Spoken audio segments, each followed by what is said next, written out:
Now matters raised with permission. Shriman Maharaja Sanjoba Lesamba ji. Thank you, sir. Sir, subject of my 001 is demand for conferment of Bharat Ratna upon late Sri Ratan Thiam posthumously.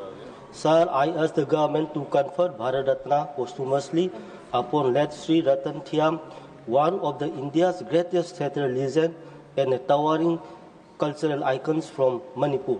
Sri Ratan Thiam was a multifaceted Jainist, a playwright, director, painter, writer, and theatre visionary who transformed Indian theatres through his unique blending of traditional Manipuri aesthetics with modern theatrical expression.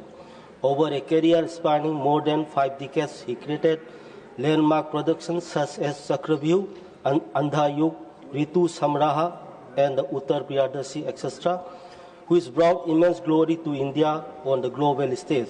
He was the first National School of Drama NSD graduate from Manipur, later serving as its director from 1987 to 1989 and as chairman from 2013 to 2017. In 1976, he founded the Chorus Repertory Theatre in Imphal, which became a nationally acclaimed center of experimental and socially conscious theatre.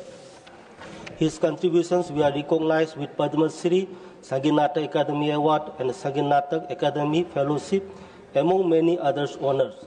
In recognition of his extraordinary contribution into theatre, he was conferred the Legend of India Lifetime Achievement Award in 2018 by the then Vice President of India, Sri M. Venkaiah Naidu ji.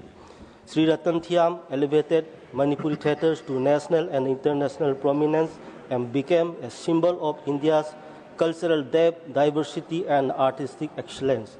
Therefore, I urge the Government of India to confer the Bharat Ratna posthumously upon Sri Ratan Thiam as a fitting tribute to a legendary son of Manipur and one of the greatest cultural ambassadors of India. Thank you, sir. Shriman Sanjay Yadav ji. Sir, आज मैं एक ऐसे मुद्दे की ओर सदन का ध्यान आकृष्ट करना चाहता हूं जो केवल आर्थिक ही नहीं बल्कि कर्तव्य बोध, नैतिकता, संवेदनशीलता और मानवता से जुड़ा हुआ एक भावनात्मक प्रश्न है। महोदय, हम सब लोगों को याद होगा कि प्रधानमंत्री जी ने एक स्लोगन दिया था, आपदा में अवसर, लेकिन आज ये नारा इतना घातक रूप ले चुका है, इसके मैं कुछ उदाहरण देना चाहता हूं। महोदय, जब देश पे किसी प्रकार का संकट आता है या कोई आतंकी हमला होता है, प्राकृतिक आपदा होती है, किसी प्रकार की दुर्भाग्यपूर्ण घटना होती है देश में, तो उस समय देश के नागरिक पहले से ही भय, पीड़ा, दर्द और एक असुरक्षा के भाव में जी रहे होते हैं। लेकिन दुर्भाग्य से उसी वक्त कुछ कंपनियां, विशेषकर एयरलाइंस कंपनियां और कुछ निजी परिवहन सेवाएं इस संकट में इस आपदा को मुनाफे के अवसर में तब्दील कर देती हैं और यह दुख को शुद्ध रूप से अवसर तलाशने की एक निर्मम और निर्दयी मानसिकता है। मैं आपका ध्यान पहलगाम की आतंकी घटना की तरफ आकृष्ट करना चाहूंगा। जब ये हमला हुआ उस वक्त पूरा देश इस घटना से चिंतित था, सहमा हुआ था, लोग डरे हुए थे, पर्यटक वहां से बाहर निकलना चाहते थे। लेकिन उसी वक्त निजी एयरलाइंस कंपनी ने, जो लोग श्रीनगर से दिल्ली आना चाहते थे, 6,000 से 8,000 रुपए की टिकट का प्राइसिंग था, लेकिन अचानक से उसी वक्त वो 60,000 से 80,000 रुपए हो गया। महोदय, गोलियों की जिसने आवाज सुनी और जो बच्चों को लेकर किसी प्रकार से सुरक्षित निकलना चाहते हो और उनसे उसी वक्त आप उनके भय का दोहन करके 60,000 से 80,000 रुपए का अगर किराया वसूल रहे हैं, तो यह आपकी मरी हुई नैतिकता का प्रत्यक्ष प्रमाण है।